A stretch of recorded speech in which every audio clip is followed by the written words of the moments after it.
시청자 여러분 안녕하십니까. 오늘은 진돗개들과 함께 산으로 나왔습니다. 산막 뒤쪽에는 산세가 조금 험하고 가파른 곳이라서 오르기가 만만치 않지만은 자연 속에서 진돗개들과 같이 이렇게 시간을 보내다 보면은 그 어느 곳보다도 마음이 편안해지고 진정한 자유로움을 느끼는 것 같습니다. 지금 개들도 이곳저곳을 자유롭게 뛰어다니면서 탐색을 하고 있습니다. 자연 속에서 냄새를 맡고 탐색을 하는 것을 통해서 개들도 무척 즐거워하고 있습니다.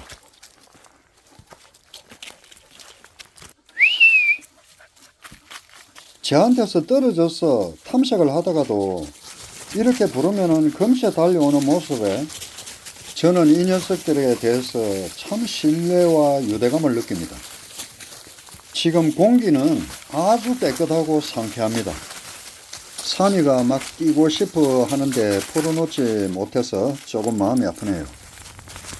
개들은 그들만의 방식으로 자연을 즐기고 또 활발하게 움직이는 모습이 참 보기 좋습니다.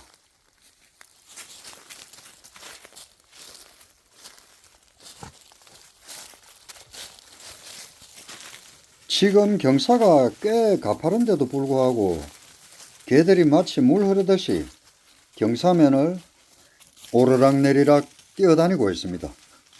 산에서의 진돗개의 체력은 놀랍습니다. 그야말로 자연 속에서의 적응력이 참 탁월한 친구들이라는 그런 생각이 드네요.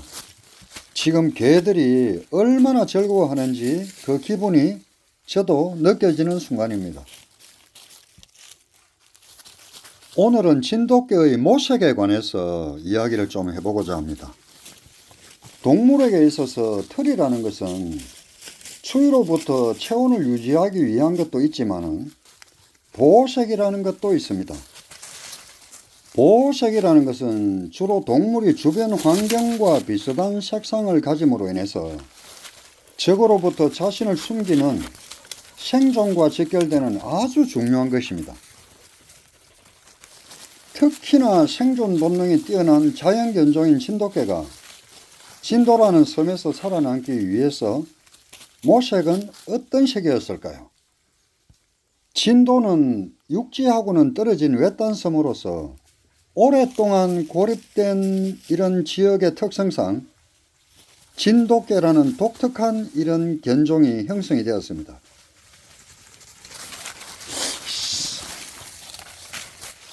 이러한 환경에서 개들은 인간의 큰 간섭 없이 진화해 왔는데 이는 보호색 발달에도 영향을 미쳤을 것이라는 생각이 듭니다.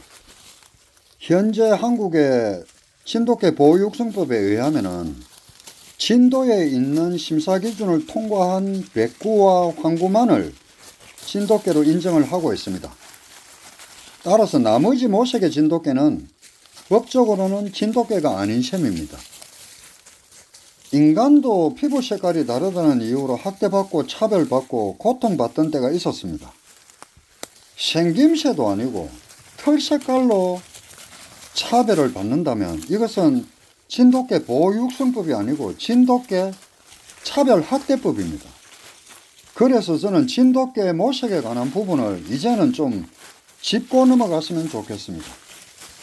진도는 해양성 기후의 영향을 받아서 겨울이 상대적으로 온화한 편입니다.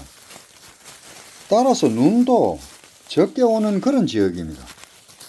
그런데 진도에는 이상하게 유독 흰색 털을 가진 백구가 많이 있습니다. 흰색 털이라는 것은 주로 겨울철에 눈 덮인 환경에서는 흰색 털이 위장 효과를 제공해서 포식자나 먹잇감으로부터 눈에 잘 띄지 않게 해줍니다. 주로 북극곰과 같이 추운 지방에 사는 이런 동물들이 눈과 얼음으로 덮인 환경에서 흰색 털을 통해서 효과적으로 위장할 수가 있습니다. 이렇게 해야 포식자로부터 자신을 보호할 수 있고 사냥을 할 때 먹잇감에 유리하게 접근할 수가 있습니다. 눈이 많은 지역에서 이러한 보호색은 생존에 중요한 역할을 합니다. 우리나라에서 살아가는 포유류 토종동물들의 모색을 보면은 고라니, 노루, 사슴 등은 주로 갈색으로서 들판의 배경에 잘 녹아들 수 있는 이런 색이고, 과거에 호랑이도 주로 주황색 바탕에 검은 줄무늬를 가지고 있어서 숲에서 위장하기 좋은 그런 모색을 가지고 있었습니다. 멧돼지는 주로 검은색이나 짙은 갈색으로서 숲과 어울리는 그런 색상이었죠. 토끼도 주로 회색이나 갈색 계열이었습니다. 우리나라 동물들의 모색에서 흰색은 거의 찾아보기가 어렵습니다. 가축도 마찬가지입니다. 고양이는 주로 황색이나 흰색, 검은색이 섞인 그런 삼색이가 많았고, 돼지도 나중에 외래종이 들어와서 흰색이나 핑크색 계열의 그런 돼지가 사육이 됐지만은 원래 우리나라 토종 돼지는 검정색이었습니다.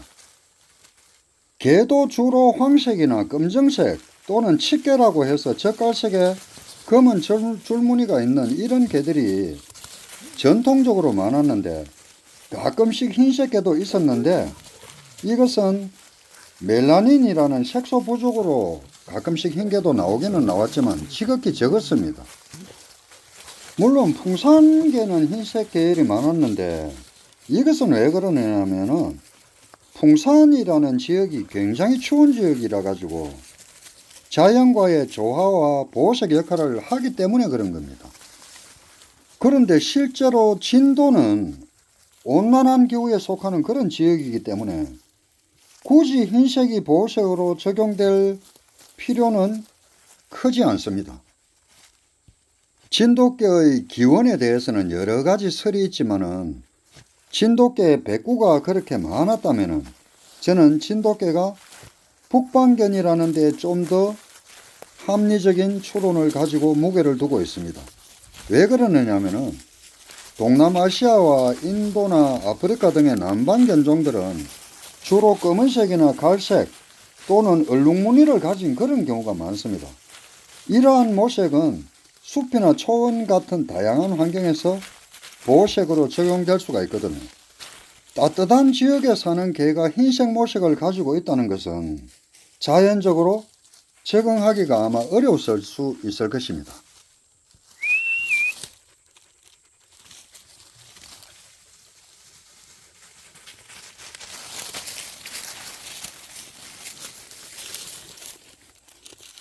진돗개는 계획적인 육종을 거치지 않은 그런 자연견종입니다.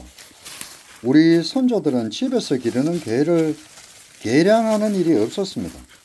한반도의 개들은 종자 개량 없이 무작위로 번식해서 이렇다 할 그런 견종의 개념이 없었고, 생김새와 모색도 제구, 호구, 내눈배기, 황구 이런 식으로 다양했는데, 지금 마루가 가람이 새끼 다미를 공격하니까 가람이가 손살같이 와서 마루를 또 잡아버리네요.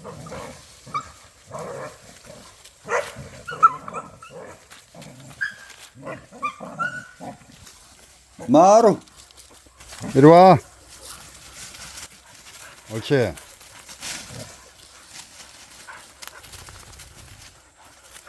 그런데 말입니다. 지금의 순백색 백구는 무슨 근거로 황구 백구만이 진돗개라는 말인지 아무리 생각을 해봐도 혼혈일 가능성이 아주 높습니다. 저는 지금의 진돗개의 순백색의 백구에 대해서 순혈을 의심하지 않을 수가 없습니다. 우리나라 진돗개 백구는 원래 황구에서 나온 백구이기 때문에 순백색의 백구가 아니라는 것입니다. 정확히 이야기하자면 조선백자와 같이 그런 황백색에 가까운 그런 백구죠. 순혈 백구를 보면은 귀도 노랗고 뒷다리 쪽에도 노랗고 꼬리도 노랗고, 이 밝은 날 보면은 누런빛이 더 많아요. 그런데 어떻게 해서 이렇게 새하얀 이런 지금 진도의 백구가 순혈로 이렇게 인정이 되는지 모르겠습니다. 돌아온 백구 때문에 사람들이 백구를 많이 찾으니까 이렇게 사람들의 입맛에 맞게 순백색으로 맞추려고 하다 보니까 일본의 기주견이나 시바견이나 그 외에도 사모예드나 스피처 등을 가져와 가지고 교잡을 하지 않았나 이렇게 생각이 듭니다. 황구에서 파생된 진돗개의 모색이 새하얀 털을 가지고 태어날 수 없다는 것은 유전적인 법칙으로도 증명이 되는 거 아닙니까?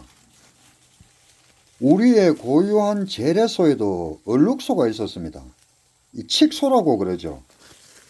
이 소는 우리가 어릴 때 즐겨 불렀던 송아지 송아지 얼룩송아지 할 때 엄마 소도 얼룩소 이렇게 말할 때 그 얼룩소가 누런 바탕에 검은 줄무늬가 얼룩얼룩 이래 있는 소입니다. 그게 바로 그 정지용 씨의 향수에 나오는 햇살빛 금빛 게으른 울음 울던 그 얼룩배기 황소가 바로 칙소라는 겁니다.